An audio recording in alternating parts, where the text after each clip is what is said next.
Sampai berjumpa kembali dengan saya dalam uraian pembangunan sebagai pemerdekaan sesi ke-18.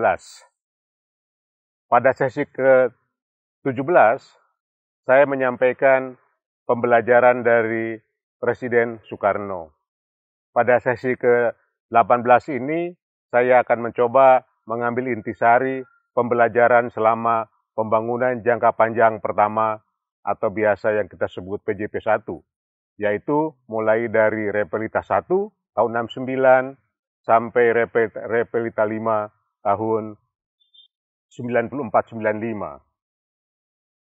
Bapak Ibu sekalian, dalam tempo 25 tahun, kita bisa menyaksikan pembangunan di Indonesia di bawah kepemimpinan Presiden Soeharto sempat tergolong atau dinamakan sebagai bagian dari Asian Miracle.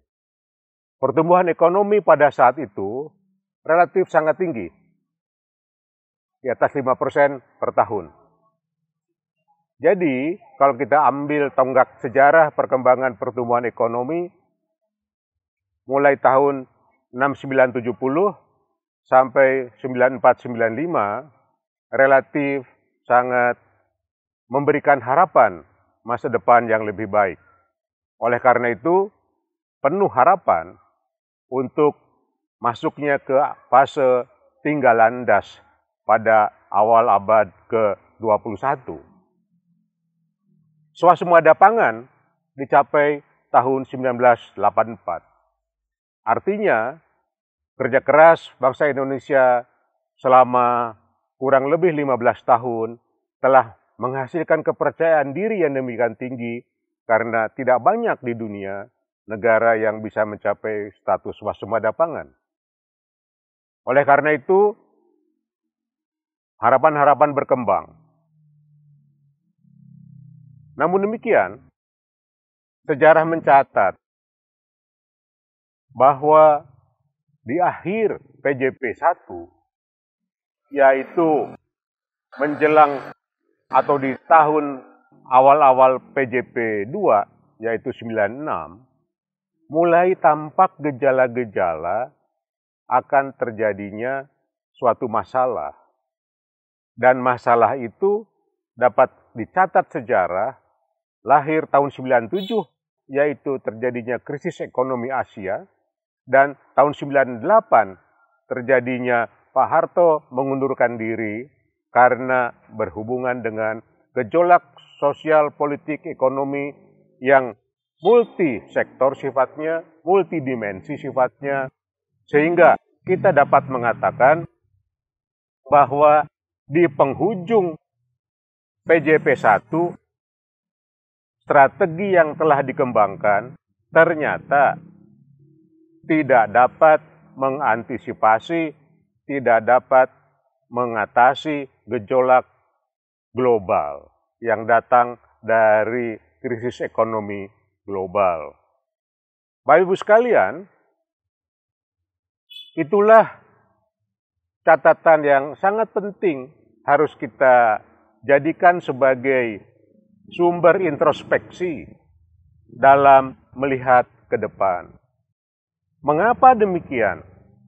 Mengapa adanya krisis ekonomi global sampai menjatuhkan Indonesia hampir kehilangan kedaulatannya, yaitu tidak bisa membayar hutang luar negeri?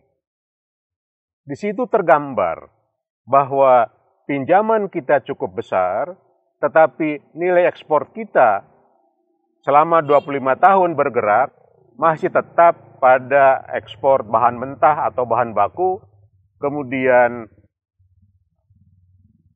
service account atau ekspor perdagangan jasa defisit dalam jumlah yang cukup besar, dan jatuh temponya hutang luar negeri.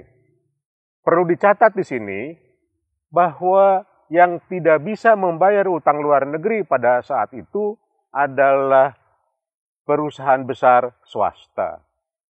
Jadi, pilihan strategi besar membangun ekonomi Indonesia berdasarkan kekuatan ekonomi skala besar kurang terkait dengan ekonomi rakyat secara keseluruhan, memberikan gambaran dia ternyata tidak terlalu adaptif dengan gelombang perubahan atau ketidakpastian di skala internasional atau dalam skala global.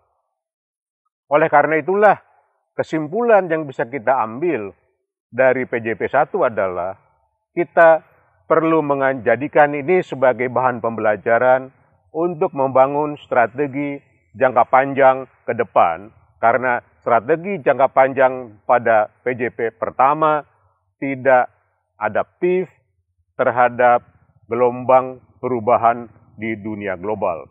Demikian, terima kasih atas perhatian Bapak Ibu sekalian. Kita berjumpa di sesi ke-19.